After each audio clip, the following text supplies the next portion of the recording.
صلى على الحبيب قلبك يطيب.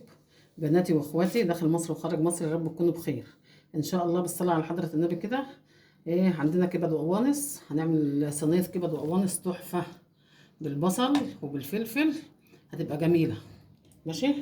عندك بقى كبدتين ربع كيلو نص كيلو زي ما انت حسب ما بتجيبي، لكن انا عندي فراخ بروح ذبحه الواحده فرخه فرختين، بروح شايله الكبد والقوانص، بروح شايله الاجنحه.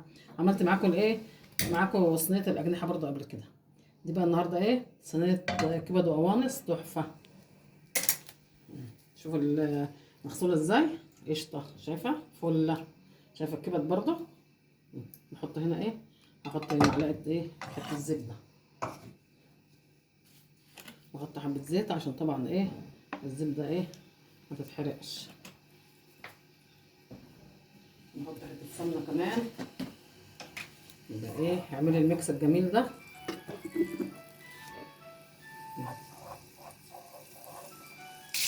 حبايبي كده حته السمنه، حته الزبده ومعلقه سمنه وحبه زيت ميكس. شوفوا الكبد والقوانص نضيفه كلها طالعه منوره.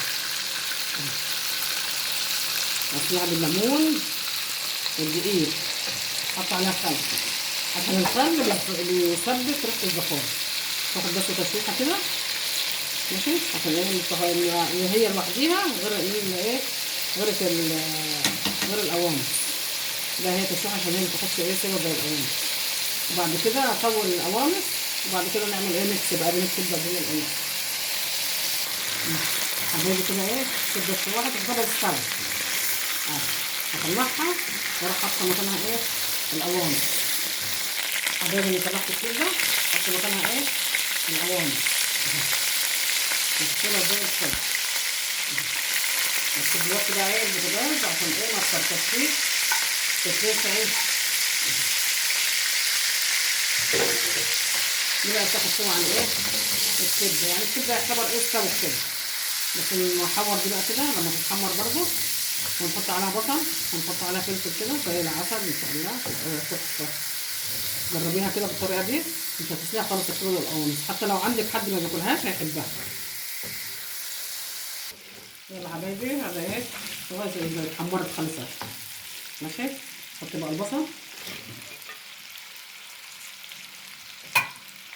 البصل بقى طبعا مش هحط ملح ولا كمون الا لما تستوي، عشان ما تاخدش وقت على البوتاجاز.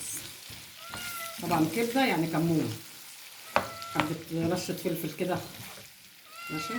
كتر البصل بقى، البصل بيخليها مسكره، خليها تاخد لفه بس كده شويه مع هي والكبد هي والقوانص. ماشي، عشان الكبد مش هتاخد وقت. يلا حبيبي كده انا غليت لها حبه ميه عشان القوانص بتاخد سوا عن عن الكبده. دول حبه ملح ابيض، حبه فلفل اسمر، وحبه كمون. كبده يعني كمون، كزبره.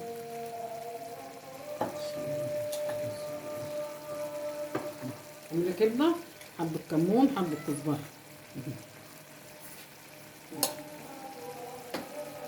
والملح بقى مظبوط طبعا حسب ما انت بتحبي الحب. بتحبيه حادق حراق، بتحبيه مظبوط. حاجه ما تكون مظبوطه تبقى كويسه، الوسطيه مطلوبه. يبقى بقى تاخد غلوه ونحط الكبده كده. انا حدقت حبايبي، هنحط بقى احط الكبده تتحدق معايا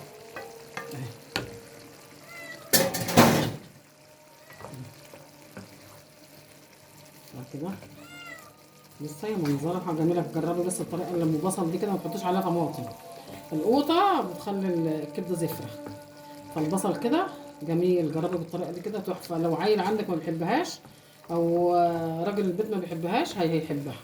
على حبه رز بيضه بقى جنبها حبه رز بيضه او حبه رز بشعريه او سندوتشات في العيش، وجنبها حبه بطاطس محمره. يعني تعملي كذا طريقه جنبك، بطاطس محمره، حبه رز وحبه بطاطس محمره برضو كده.